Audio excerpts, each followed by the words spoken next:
Justice League issue 27, James Tynion the fourth writing, with Bruno Redondo and Javier Fernandez on the art.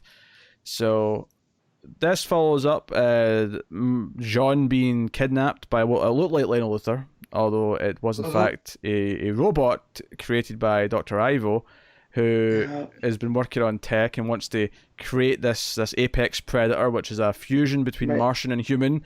And we got Amazos all over the place this issue. But they're kind of half-baked Amazos. Yeah, half-baked. Not quite Amazos. Yeah. All rightos. Yeah, all rightos. Meh-os. Yeah. And then we have Hawkgirl eventually shows up and sort of helps him fight. But it's Jean remembering these tests that were done on him as a kid by Lionel. And this stuff's fine, but it's definitely not the interesting side of the plot, is it? Well, I believe you're referring to looking for monitors. I believe I am. Yes. Yeah. Justice League find the monitor.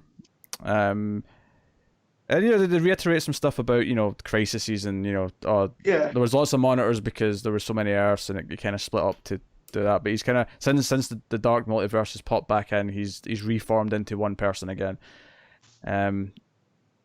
Intriguing stuff. And then they reference all let's say they're referencing the previous crises, and he's like, hey, Barry Allen, you of all of them should feel the echoes, the chill of death. And and we get like a little tease of him dying in Crisis, which and him kind of having like that deja vu of remembering it. Yeah, deja vu indeed. This was fun. I will say the page where they all arrive on this planet, or is the page we first see them? With what's his face? World Forger. No, the other one. Is it the World Forger? Yeah. Yeah, it is. Yeah, okay. All right, I was doubting, for some reason I was doubting myself. It's the World Forger. Yeah, because the other one's the Anti-Monitor. Duh. I will say I think the art on that page looks pretty bad. Do you think? It's kind of scratchy. The head, sketchy. Superman's body shape is really weird to me. Is that a weird angle? It's I'm like not sure if it's a weird shape. It's like a toy where the chest and arms are one piece and they've been slotted onto like an abdomen, which is a piece that it slots on top of. But because of that, the abdomen looks much thinner than the rest of the body feels it is. Flash's head feels a bit off. Wonder Woman's head feels a bit off. I don't know. I just think that page looks a bit rough. I give you Superman's body. I don't agree on Flash or Wonder Woman's heads. The one panel that got me, and I don't know if that's what they were going for, is that when the Monitor says they have to go to Quard, he looks sinister. He does. He looks sinister, and Quard's a fun one because I don't know if it originated here, but I'm assuming it did just because it's so early. But you actually get Quard in the first few issues of the your Silver Age Green Lantern. That's when they first, before they even introduced the Anti-Monitor, they introduced Quard and the Anti-Monitor verse. Yeah. So that's fun stuff.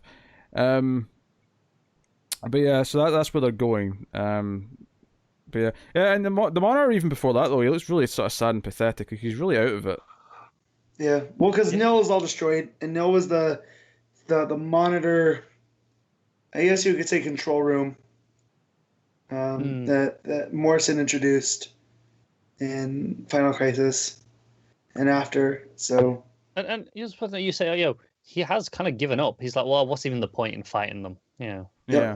Perpetua's too strong. She's already getting stronger. What's the point? Yeah. Atom keeps having dinosaur issues in the lab because they're messing with the things. Yeah.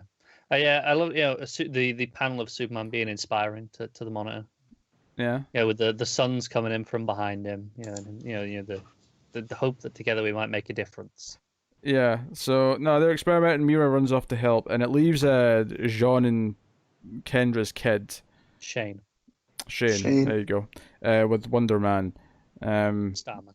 Sorry, Starman. Starman. Yeah, why did I say Wonder Man? My head's away with it today. Anyway, yeah. So he ends up cheering the kid up and being like, "Hey, why don't you come help me with what I'm doing? You're not supposed to exist. That makes you kind of special, and whatever." Yeah. So the kid's all happy. But yeah, so Jean is going after Ivo, and destroying Amazos left and right. But they end up getting a message at the end of the issue from Lex Luthor, because Kendra's actually doubting that he's alive. He's like, no, Jean, leave this obsession go. But then they get because Ivo doesn't seem to think he is either. Yeah, but a little robot comes down and does a hologram, and it's Lex's voice, and he's giving an offer to Jean. He's like, hey, you could have me. I'll give you me. Of course, Lex is going to have a motive. He's got an ulterior motive. Something in return. Because he's Lex Luthor, and that's how his mind works.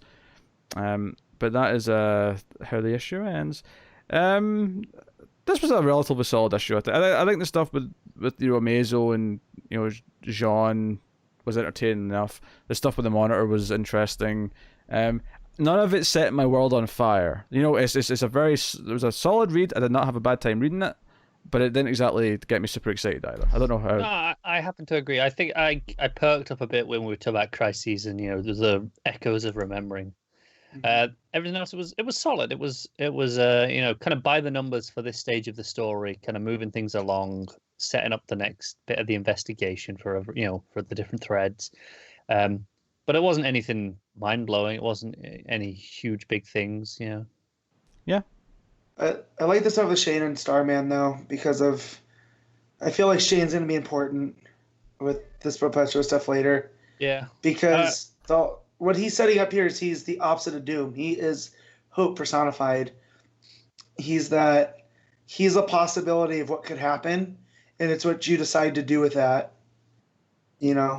So it's almost like this free will thing. Yeah. So I like that's being seeded here. Yeah. All right. So I thought the art was really inconsistent in this issue. Having the two artists probably didn't help. No. Yeah, something to do with that more than anything. Yeah. So a bit uneven in the art side, but not a bad issue overall to read. Matt, what are you giving it? I'm a 7.5. The art is a little bit of a hang up, but other than that, I did like the story. Connor? Straight 7. Yeah, I'm going with a straight 7.